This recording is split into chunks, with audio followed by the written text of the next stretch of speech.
ओम शांति। ये अद्वितीय, अलौकिक, आश्चर्यवत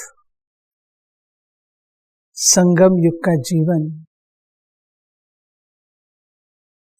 एक पहचान हो गई है कि कैसे परम पिता परमात्मा अपना नव सृष्टि के निर्माण का कर्तव्य इस युग में कर रहे हैं। मैं अपने आप को बहुत सौभाग्यशाली मानती हूँ कि इस कार्य में अपनी छोटी सी उंगली दे सकने का भाग्य प्राप्त हुआ। बात 1958 की है। बहुत ही अल्प आयु थी, लगभग 8.5 वर्ष, जब अपने लौकिक घर में पिताजी किसी एक आत्मा को, जो एंग्लो इंडियन थी, उन्हें ज्ञान समझा रहे थे चित्रों के माध्यम से। मैं उस ड्राइंग रूम में बैठी हुई थी, छोटी सी आयु, परंतु पिताजी के मुख से उनके प्रति निकला। उन्हें समझा रहे थे, लेकिन समझ मैंने लिया। क्या? 2 बातें उन्होंने कही। एक, जब इस सृष्टि पर आए हैं तो कुछ विशेष करके जाना चाहिए। सामान्य रूप से, साधारण रूप से भेड़ चाल नहीं चलनी है। जो सब कोई करते हैं वही हम करें, नहीं। Something extra ordinary. ये बात उस नन्ही सी बाल अवस्था में मेरे मस्तिष्क में सेट हो गए। और दूसरी बात जो उन्होंने कही वो ये कि जब कन्या होती है तो सब उसके पांव पड़ते हैं, और कन्या जब शादी कर लेती है तो उसको सबके पांव पड़ने पड़ते हैं। नन्ही सी आयु में शादी क्या होती है वो तो ज्ञान नहीं होता, लेकिन उस समय ये बात मस्तिष्क में सेट हो गई कि मैंने किसी के पांव नहीं पड़ना। मैं सोचती हूँ शिव बाबा ने मुझे जन्म ही मैजिकल रीति से इस प्रकार से दिया। पढ़ाई पढ़ते थे, कॉन्वेंट स्कूल था, और स्कूल में फ्रेंड्स डिफरेंट रिलीजन की थी। मुस्लिम्स भी थी, हिंदू भी थी, और भी धर्मों वाली थी, और घर पर भी बहुत अच्छा एक्सपोजर था। एक तरफ राधा स्वामी थे, दूसरी तरफ सनातनी थे, और तीसरी तरफ आर्य समाजी थे, क्रिश्चियनिटी आदि आदि सब प्रकार के धर्मों का एक्सपोजर था। तो वो नन्हा सा बाल जीवन मन ही मन ये बात करता था कि सब धर्मों को मानना चाहिए।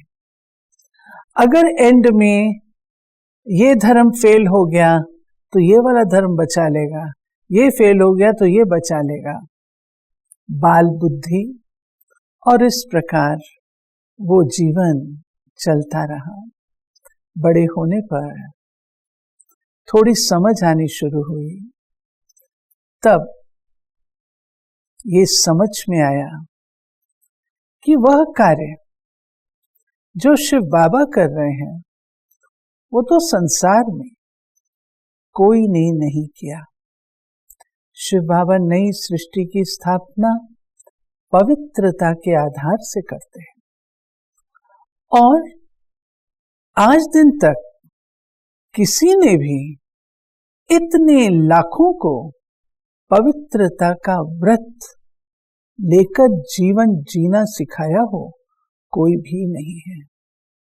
ब्रह्मचर्य व्रत का पालन, पवित्र जीवन का पालन, ये केवल और केवल परमात्मा ही कर सकते हैं और कोई नहीं। वे ही करवा सकते हैं। किसी मनुष्यात्मा में, धर्मात्मा में, महात्मा में ये ताकत नहीं कि लाखों को ऐसा जीवन जीने के लिए उत्साहित करें, प्रेरित करें, परंतु शिव बाबा ने ये कार्य प्रैक्टिकल में किया है। दूसरी बात, आज दिन तक सब कोई यही कहते आए कि देवी देवताओं की पूजा करनी चाहिए, फलाने की आराधना करनी चाहिए, व्रत करना चाहिए, आदि आदि। किसी ने भी ये नहीं सिखाया कि आप स्वयं ऐसा बन सकते हैं। मनुष्य से देवता बनना ये जीवन का लक्ष्य है, ये चीज किसी ने भी नहीं सिखाई। ये सिद्ध करता है, अनुभव कहता है, ये कार्य शिव बाबा के सिवाय और कोई नहीं कर सकता, परमात्मा का ही ये कार्य है।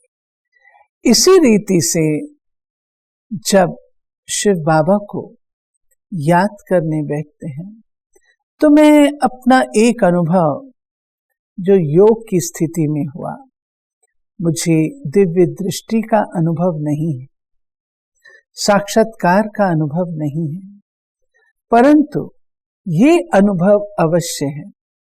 एक बार योग में बैठी थी, बाबा ज्योति बिंदु का इतना अच्छा क्लियर अनुभव हुआ जो इस समय बोलते वक्त भी वो मेरे सामने ताजा है।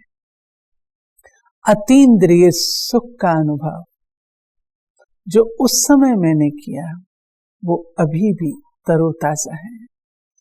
इसी रीति से प्यारे शिव बाबा ने हम बच्चों को जो शिक्षाएं दी हैं, ज्ञान इतना निराला है, इतना चैलेंजिंग है, ऐसा ज्ञान, आत्मा के बारे में इतना स्पष्ट ज्ञान, परमात्मा के बारे में इतना स्पष्ट ज्ञान, इस सृष्टि चक्र के बारे में इतना स्पष्ट ज्ञान, ये ज्ञान जो न कभी पहले कहीं था और न ही शायद कभी होगा, प्रायः लुप्त हो जाता है।